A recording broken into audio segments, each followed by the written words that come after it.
Les crises économiques et les catastrophes environnementales ne sont pas des causes mais des conséquences, affirme un banquier un peu singulier, Ettore Gotti Tedeschi, économiste, financier et ancien directeur de l'Institut des œuvres religieuses, la Banque du Vatican, qui a bien voulu nous accorder une longue interview qui mêle économie et foi chrétienne.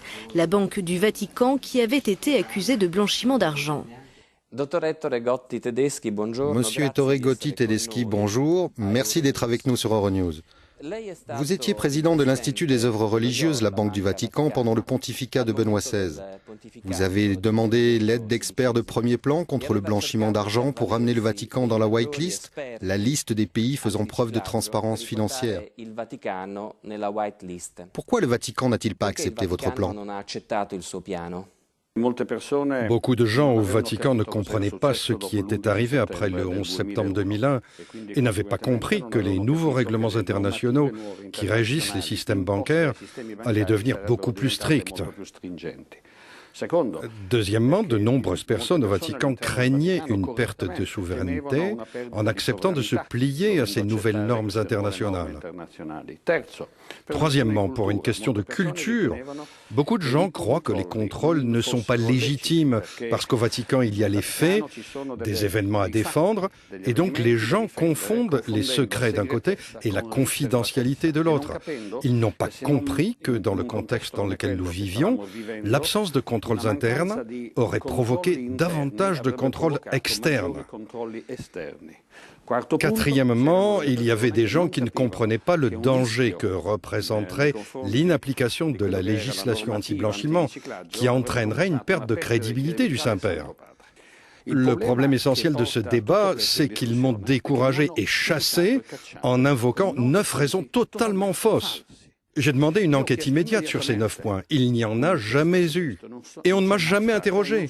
Et la blessure grave, qui reste même dans l'Église, c'est qu'ils n'ont pas voulu comprendre la vérité, ni connaître ma vérité.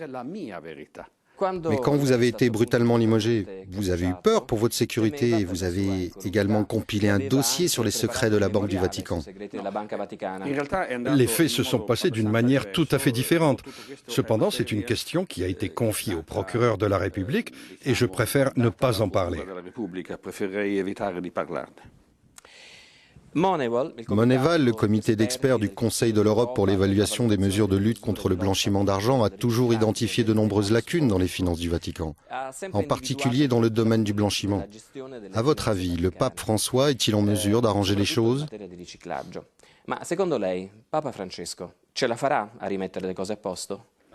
Au cours de mon mandat en tant que président de la banque, Moneval a effectué 2 inspections importantes.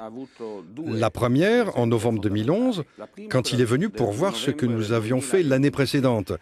Il a donné un avis très positif.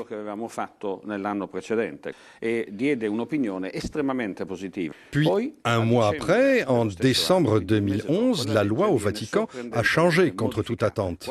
4 points du texte ont été modifiés, et en particulier le rôle de l'autorité de contrôle.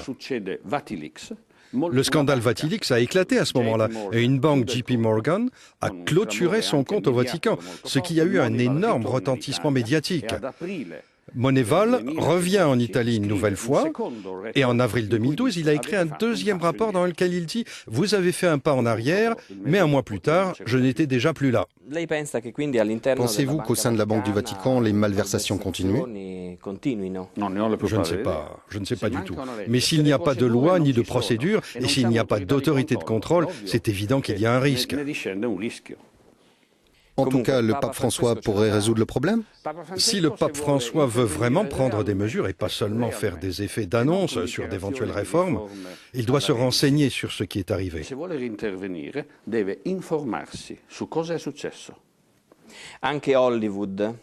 Même Hollywood, avec le film The Big Short, le casse du siècle, dénonce le cynisme criminel de la haute finance aux États-Unis. Je pense aux prêts hypothécaires à risque, aux emprunts toxiques.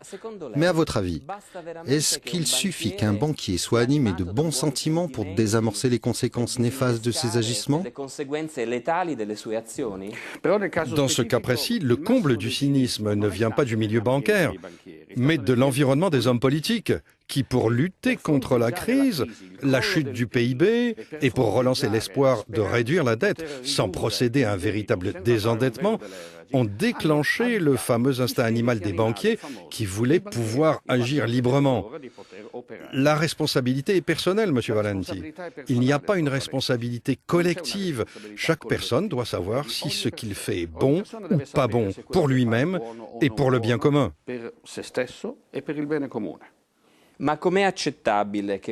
Comment peut-on accepter qu'un banquier puisse percevoir des primes sur les produits financiers toxiques et ne pas être poursuivi en justice? Si vous voulez une explication technique, elle est simple à donner. Au plan moral, mon appréciation est qu'il ne devrait jamais y avoir de bonus. Et si le banquier en a touché, il devrait les rendre. Les décisions économiques sont prises par des personnes bien informées qui sont entre New York et Washington. À Bruxelles, ils envoient leurs conclusions avec une note où ils écrivent « tout doux, à faire ».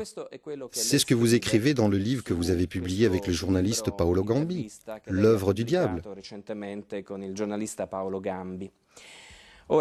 Alors je vous demande, au niveau international, pensez-vous que l'Europe compte pour du beurre? Je crois qu'aujourd'hui, nous devrions nous poser cette question. Mais qui est-ce qui compte? Aujourd'hui, personne ne sait où se trouve le pouvoir. L'Europe pourrait avoir un très grand avantage, celui d'être un point d'équilibre. Elle pourrait soutenir la stratégie des États-Unis, qui sont très inquiets à cause de l'Asie, dont la croissance explose. Ou bien l'Europe pourrait faire ses propres choix. L'Europe est un élément clé en ce moment, à mon avis, dans ce système de réorganisation des pouvoirs géopolitiques. Mais qu'est-ce que l'Europe? Je n'ai pas compris à quoi correspondait l'Europe et qui est l'Europe. Si l'Europe, c'est l'Europe de Bruxelles, nous sommes mal barrés. Mais si l'Europe, c'est l'Allemagne, alors nous sommes encore plus mal barrés. Le temps est hors de ses gonds, a écrit Shakespeare dans Hamlet.